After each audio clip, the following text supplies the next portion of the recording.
সকালবেলা ঘুম থেকে উঠেই সোয়েটার সব কিছু পরে ঠরে একদম চলে এসেছি, জানো তো আজকে প্রচুর ঠান্ডা, প্রচুর ঠান্ডা। তবে সকাল সকালই উঠতে হয়েছে আজকে একটুখানি, কারণ তোমার দাদা ভাইয়ের আজকে একটুখানি তাড়াতাড়ি বেরোনোর আছে, তো সেই কারণে ওকে সব কিছু রেডি করে দিতে হবে। তো দেখতেই পারছো সোয়েটার একদম কানে ঠানে পেঁচিয়ে নিয়েছি, তারপরে মোজাও একবারে পরে এসেছি, জানো তো এত ঠান্ডা। তারপরে দেখো চলে এসেছি রান্নাঘরে, এগুলো পরে তারপরে এখন জানলাটা খুলে আগে প্রথমে গ্যাসটা মুছে নিচ্ছি, কারণ প্রথমে আগে আজকে আমাকে রান্নাটাই বসাতে হবে। হ্যালো বন্ধুরা, আমি সঙ্গীতা, আমার একটা নতুন ব্লগে তোমাদেরকে জানাচ্ছি অনেক অনেক ভালোবাসা আর স্বাগত। তো চলো তাড়াতাড়ি করে রান্নাটা করা যাক। আজকে কী রান্না করব ভেবেই রেখেছিলাম, তো সেই কারণে আগে গ্যাস ট্যাস মুছে, আর এদিকে দেখো এই পাশের টেবিলটাও মুছে এখন আগে সবজিটা কেটে নেব।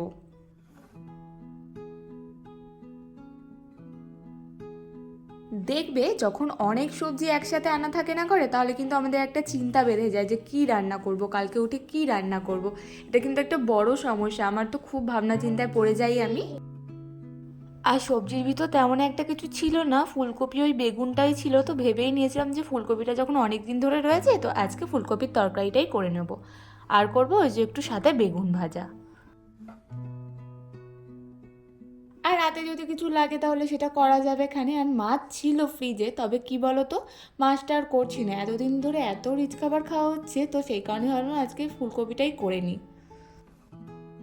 আর তোমার দাদাভাইকে 2 পিস বেগুন ভাজা দিলে ওর যেন আর কিছুই লাগে না, ও ওই বেগুন ভাজা দিয়েই খেয়ে নেবে, এরকম একটা ব্যাপার। তো সেই কারণে বেগুন ভাজা আর ফুলকপি আলুর তরকারিটাই করব। আর এখানে দেখো ফুলকপিটা কাটছি আর ভালো করে দেখে নিচ্ছি, কারণ ওই ফুলকপিতে একটু পোকা টোকা হয় তো বেশ ঘৃণা লাগে, তো সেই কারণে ভালো করে দেখে নিলাম। আর ফুলকপিটা অনেক দিন ধরেই ছিল, সেই কারণে ভাবলাম যে না একটু ভাপিয়ে নিই, তো সেই কারণে এখন ফুলকপিটাকে ভাপিয়ে নেবো জল দিয়ে। ওই 1-2 মিনিট একটু জল দিয়ে ভাপিয়ে তারপরে নামিয়ে নেব। এক পাশে ফুলকপিটা বসিয়ে আর এক পাশে কিন্তু বেগুন ভাজাটাও বসিয়ে দিয়েছি। সকাল সকাল রান্নার একটা তাড়াই থাকে, জানো তো।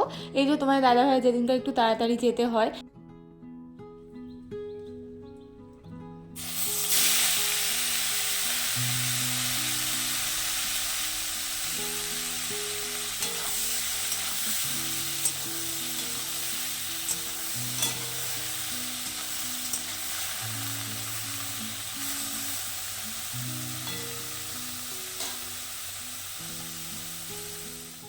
আর এদিকে দেখো আলুটাও ডুমুডুমু করে কেটে নিয়েছি, এখন ভালো করে আলুটা ধুয়ে নেব।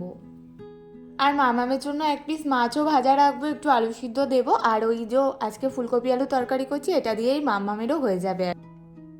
আর দেখো দেখতে দেখতে আজকে জানুয়ারির 3 তারিখ, মানে যেদিনকার এই ব্লগটা দেখছো তোমরা। সময় কত তাড়াতাড়ি চলে যায় তাই না, এই যে বছর পড়লো আর দেখো 3-4 দিন হয়েও গেল। তো চলো এখন তাড়াতাড়ি করে রান্না বান্নাটা সেরে নিই, আজকে আবার আমাদের জায়ের ঘরে নেমন্তন্ন রয়েছে। সকাল সকাল জানা থাকলে জানো তো রান্না বান্না আর করতামই না, ওই শুধু আলু সিদ্ধ ভাতই করে নিতাম, কারণ দুপুরবেলা রাত্রেবেলা দুবেলাই ছিল। তো সেই কারণে যদি রান্নাটা আমার জানো তো পুরোপুরি রয়ে গেছে। আজকে আমার যা ওঠার আগেই আমার রান্না হয়ে গেছে, না হলেও বলে দিত যে আজকে তো আমি রান্না করো না। আর আমার আজকে রান্নাটাও হয়ে গেছে, আর আমার আজকে সব রান্না জানো তো রয়ে যাবে। আর ওদিকে আবার মাও জানো তো 3 রকমের পদ পাঠিয়ে দিয়েছে রান্না করে, মাছ, তারপরে হলো শাক, আর একটা কি ঘুগনি, হ্যাঁ, এই 3 রকমের পদ পাঠিয়ে দিয়েছে জানো তো।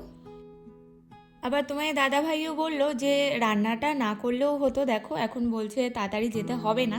তো সেই কারণে আমি ভাবছি বাবা যেদিনকার আমি তাড়াতাড়ি করি সেদিনকারই আমার মানে কি বলবো, আজকে খাবারগুলোও রয়ে গেল, সব কিছুই রয়ে গেল। থাক, কালকে আর কি আর করব, খালি মামামের জন্য করে নেব, হয়ে যাবে, আমরা এগুলোই নয় শেষ করব। তো চলো এখন তো বেশ ওই 7:30 মতো বাজে, বেশি একটা বেলা হয়নি, তো ভাতও আমার এখানে হয়ে গেছে, ভাতের মারটা গেলে নেব। আর মামাম জানো তো এখনো পর্যন্ত ওঠেনি, তোমার দাদাভাইও শুয়েই রয়েছে, মানে ঘুমোচ্ছে।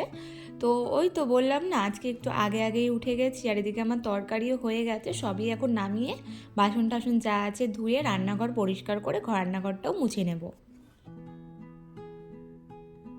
আবার বেশ অনেক দিন ধরে ভাবছি যে এক জায়গায় যাব, কোথাও একটা যাব, কারণ ওই যে আমার জায়ের দিদির ছেলে এসেছে, তো অনেক দিন ধরে আমার যাও বলছিল যে ওকে একটা কোথাও ঘুরতে নিয়ে যেতে হবে। তো দেখা যাক কোথায় যাই, এখনও কোনো ঠিক ঠিকানা নেই। আমাদের এখানে আবার এক জায়গায় মেলাও হচ্ছে, সেখানেও যাওয়ার কথা হচ্ছে। আবার এদিক ওদিক দেখা যাক, যেখানেই যাই কি না তোমাদের সাথে তো সম্পূর্ণটাই শেয়ার করব। আর আমার মামাম না ওর সাথে এত ভালো থাকে, এত ভালো থাকে, মানে আর কারোর কাছে যেতে চায় না। ও খাওয়া ঘুম কিচ্ছু লাগবে না যদি ওকে পায়, মানে ওর সাথে খেলতে পারে আর কি, এরকম একটা ব্যাপার। তো সেটা করলে হবে বলো? আর এত ইদানিং দেখছি বায়না হয়ে যাচ্ছে।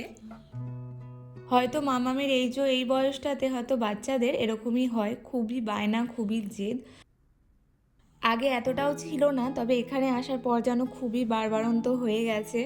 কারণ ওই যে আমার শাশুড়ি মা থাকে, তারপর যা থাকে, ও একদমই ঘরে থাকতে চায় না। আসলে আগে তো ওই বাড়িতে সবসময় আটকাই থাকতো, কোথাও বেরোতে দিতামও না। আর বেরিয়ে কোথায় যাবে বলো? এখনকার যা আশেপাশে চারি সাইডে শোনা যাচ্ছে, সেই কারণে কিন্তু বাচ্চাদের কারোর হাতে ছাড়তেও ভয় লাগে। আর এদিকে দেখো আমার তরকারিটা হয়ে গেছে, আর একটু ধনেপাতা দিয়ে দিলাম। এই শীতকালে কিন্তু যে কোনো তরকারিতে একটু ধনেপাতা দিলে না আসলে তরকারিটার টেস্টটাই অন্যরকম হয়ে যায়। তো সেই কারণে খুব একটা ঝোল রাখিনি, দেখতেই পারছো একটু গামাখাই রেখেছি। আর তরকারিটা সত্যি খুব ভালো হয়েছে, একটু নিরামিষ করেই করলাম আজকে আর কি। একটা টমেটো দিয়েছি, সেই কারণে তরকারিটা আরও লাল হয়ে গেছে দেখো। তো চলো তরকারি নামিয়ে ঠামিয়ে নিয়েছি, এখন তাড়াতাড়ি করে রান্নাঘরটা পরিষ্কার করে নেবো। আর গ্যাস টেবিল দেখছো পরিষ্কার, আসলে ওটা অফ ক্যামেরাই করে নিয়েছি। আসলে মাম্মা মাঝে মাঝে আমাকে ভিডিও করতে দেখে ও জানো তো ক্যামেরা ধরতে চায়, তখন না আমি চটাপট বন্ধ করে দিই, মানে যাই থাক আমি বন্ধই করে দিই, কারণ ওর জেদ একদমই পূর্ণ করি না। আর ইচ্ছে আছে খুব শিগগিরই প্লে গ্রুপেও দিয়ে দেবো মেয়েকে, কারণ ওই যে বাড়িতে তো আমি সবসময় পড়ানোর চেষ্টা করি, আর পরেও কোনো সময় আবার ইচ্ছে খুশি পড়েও না, তবে জোর করি না একদমই, কারণ এখনও তো ওর সেভাবে বয়স হয়নি। এই ফেব্রুয়ারিতে আসলে 3 বছর পূর্ণ হবে জানো তো। আর এবছর আবার ইচ্ছে আছে মামামকে হাতে খড়িটাও দিয়ে দেবো, সরস্বতী পুজোর সময় ইচ্ছে আছে বাড়িতে পুজো দিয়ে একেবারে হাতে খড়িটা দেবো। তারপরে কিছু মাস আমার কাছে একটু লেখাটা শিখে নিলে তারপরে প্লে গ্রুপে দিয়ে দেবো। আরে ওই স্কুলে তো খুব একটা পড়াশোনার চাপ থাকে না, খেলাধুলার মাধ্যমেই বাচ্চাদের শেখানো হয়। আর মামামও জানো তো একা একা থাকতে থাকতে প্রচুর বোর হয়ে যায়, তো সেই কারণে ভাবলাম স্কুলে দিলে এই যে একটুখানি বন্ধু বান্ধবদের সাথে মেলামেশা করবে, বা স্কুলে গেলে তো অনেক বন্ধু হবে। তো চলো এদিকে আমি এখন বিছানা কাঁথা সব গুছিয়ে এসেছি, দিয়ে এখন এই যে চাদরটা ভিজিয়ে দিচ্ছি, চাদরটা কাচতে হবে। অনেকদিন ধরেই কাচা হচ্ছে না, প্রায় ওই 5-6 দিন তো হয়েই গেল। তো ভাবলাম চলো কেচে দিয়ে আর মামামের সোয়েটারটাও একবারে এই যে ভিজিয়ে দিচ্ছি। এই যে এখন কাচবো না, একেবারে ওই 12টার দিকে কাচবো, এখন ভিজিয়ে রাখছি। এখন ঘড়িতে ওই যে 9:30 পৌনে 10টা মতো বাজে, তো এখন এই যে ভিজিয়ে রাখছি। কাজ করতে করতে জানো তো ঘড়ি আর কি দেখবো, ঘড়িটা লাগানোও হয়নি আর টাইমও দেখা হয় না জানো তো। তো কাজ করতে করতে কটা যে বেজে গেল সেটারও ধ্যান হয় না। তো এদিকে তোমার দাদাভাই বললো ঘড়িতে জানো কটা বাজে, আর তুমি এখনও পর্যন্ত কিছু খাওনি? এই যে সবে ব্রাশ করে এলাম, তো বললো এই নাও আমি মিষ্টিটা গরম করে আনলাম, তুমি খাও। তো আমি খেলাম, তোমার দাদাভাই খেলো, আর ওই যে গলু এসেছে ওকেও দেবো। তো চলো এখন এই যে মিষ্টি টিষ্টি খেয়ে দেখি আরও কি কাজ করা যায়, আর তোমাদের সাথে আসছি একটু পরে। আর এদিকে দেখো চলে এসেছি জায়ের ঘরে, এখানে যা আজকে বানিয়েছে বিরিয়ানি আর হলো চিকেন কষা। তো বললাম না আজকে জায়ের ঘরে নেমন্তন্ন, তো সেই কারণে। তো দেখো এখানে আমার যা বানিয়েছে বিরিয়ানি, এখানে রয়েছে আলু বিরিয়ানি আর হলো চিকেন কষা। ওই যে বললাম গলু এসেছে, আর মাঝে মধ্যেই আমাদের ইনভিটেশন থাকতেই থাকে, কোনো সময় ওর ঘরে কোনো সময় আমার ঘরে। আর সত্যি কথা বলতে সবসময় এই যে মিলেমিশে থাকলেই কিন্তু খুব ভালো লাগে, থাকতেও ভালো লাগে, একদম দেখতেও ভালো লাগে না কেউ যখন মিলেমিশে থাকে। আজকে একটা কথা তোমাদের সাথে শেয়ার করি, এই যে আমরা সবসময় মিলেমিশে থাকার চেষ্টা করি, এমন নয় যে আমাদের মধ্যে ঝগড়া ঝামেলা কিছুই হয় না। আমাদের মধ্যে এমনও হয় মাঝে মাঝে এমন ঝগড়া হয়ে যে 1-2 মাস কারোর সাথে কথাই বলি না, এরকমও হয়। আবার মাঝে মাঝে এমনই ভালোবাসা হয় যে কি আর বলবো, এরকম একটা ব্যাপার। তো আমাদের সম্পর্কটা ঠিক এই রকমই। আর মাংস আর বিরিয়ানি দুটোই কিন্তু খুব ভালো হয়েছিল। বিকেলে আবার ওদের ইনভিটেশনও আছে, সেখানে আমাকেও আবার মামামকেও বলেছিল, তবে আমি আর যাইনি, কারণ যা পরিমাণ ঠান্ডা পড়েছে কি আর বলবো, আর গলুও যায়নি আর কি। তো চলো সেগুলো তো বিকেলের ব্যাপার, তো চলো আমরা এখন সবাই মিলে খেতে বসে পড়বো। আর আজকে তো আমার রান্না করেও সেই সব রান্না ধরাই থাকবে। কি বলো তো, যেদিনকার ওই যে সকাল সকাল উঠে করবো না, সেদিনকার দেখবে আমার কাজের কোনো মানেই থাকে না। যেমন আজকে সকাল সকাল উঠে কাজগুলো করলাম, তার কোনো মানেই হলো না। ওই যে রান্না জানো তো, পুরো হাঁড়ির ভাত তরকারি সব ধরাই রয়েছে, ওই 3-4 হাতা হয়তো তোমার দাদাভাই খেয়েছে, আর আমি তো ওই যে বললাম ওই মিষ্টিটুকুই খেয়েছি, আর কিছু খাইনি।